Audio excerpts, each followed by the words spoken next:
Now what is this here? Well, this is the old weighbridge room. Oh right. Because of this, not the local town. Oh, because it had a weighbridge in it? Weighbridge. Oh yes, yes. No wall there in the old days. Cars were brought in, weighed, out the sliding doors into the sheds.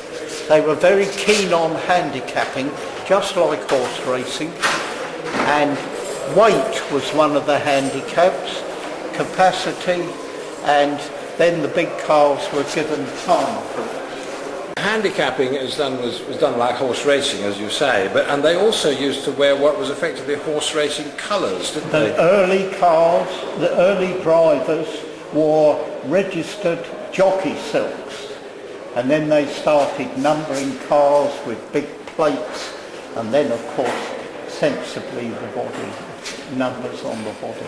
But the first few events here were a shambles, really. It took a lot of getting used to. And they used horse racing terms. You can see the weighbridge was controlled by the clerk of the scales. He's the chap that weighs jockeys after a race. Yes, of course, yes. Excellent. So this is the weighmaster's room? The clerk of the course. Yes. Right. And did they weigh the drivers as well, or just the cars? Just the cars. Just the cars, yes. This is the so-called Barbara Cartland room. It is actually the lady drivers' rest room and lady members. They kept them separate in those days.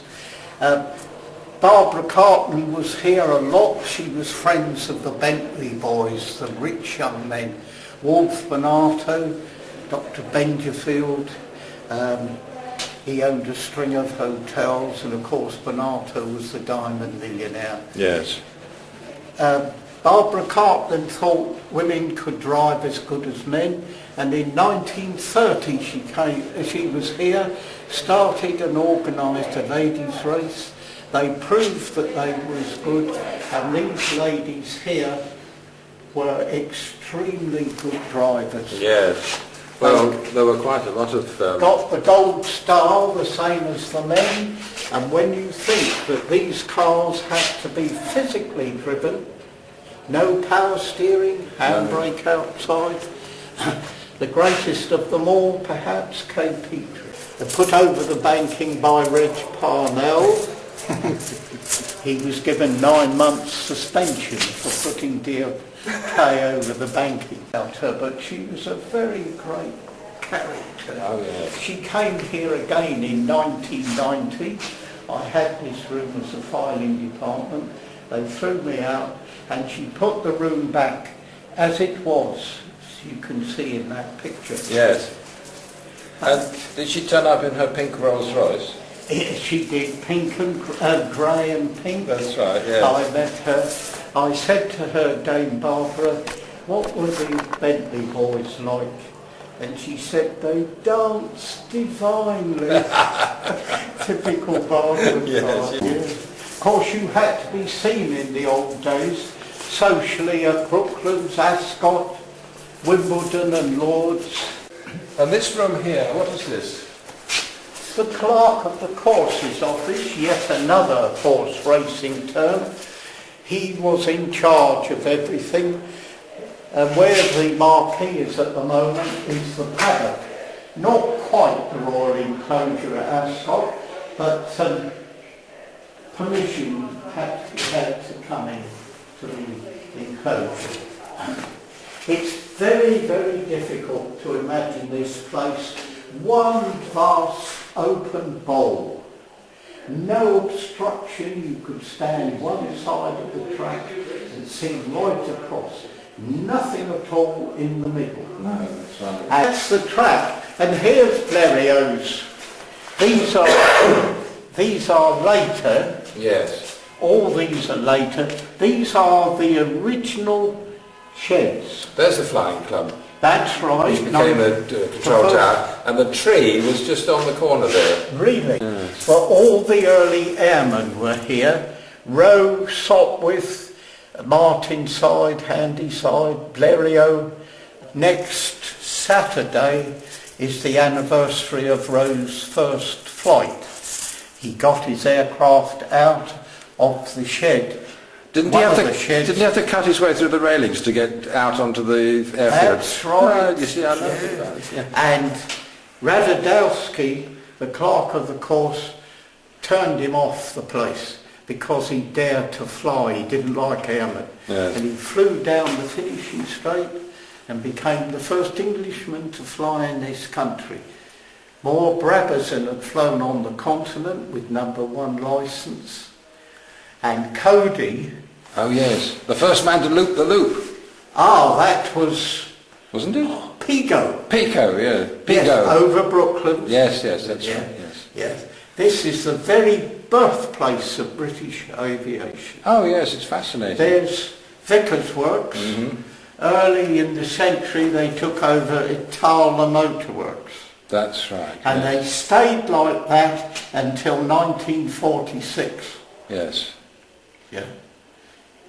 The Vimy was built here in the First War, too late for a bomber, but it was the first aircraft to fly the Atlantic. Yes. First to Australia with the Smith brothers, first to South Africa with Van Ryneveld. Yes, and the Atlantic crossing was Alcock and Brown, wasn't it? Yes. And they ended up landing in a bog in Ireland, I think. That's right.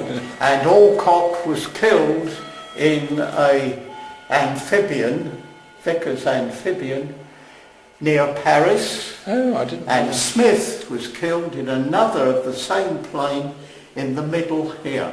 Really? Only a few weeks after their record flights. Tragic. When the Second War came, racing stopped.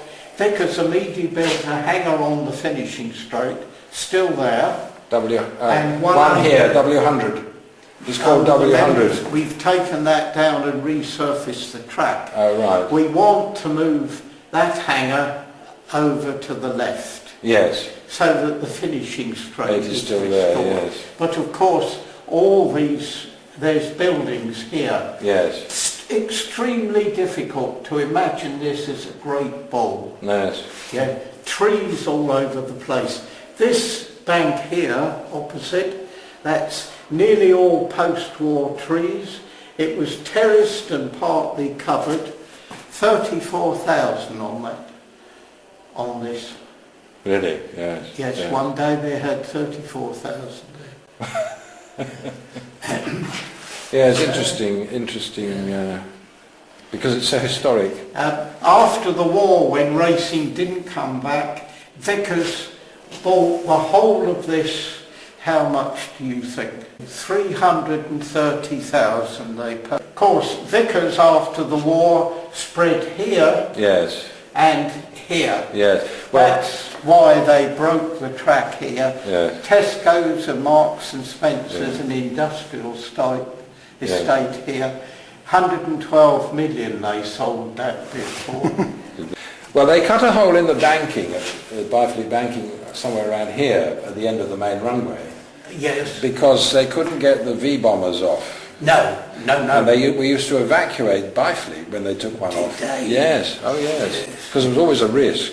Yes. And then they flew them round and landed them at Wisley and fitted them out there. The VC-10 came in here. Yes. And it stopped here. Yes. A third of the runway. It was a wonderful short range, yes. short runway aircraft. Yes, it was.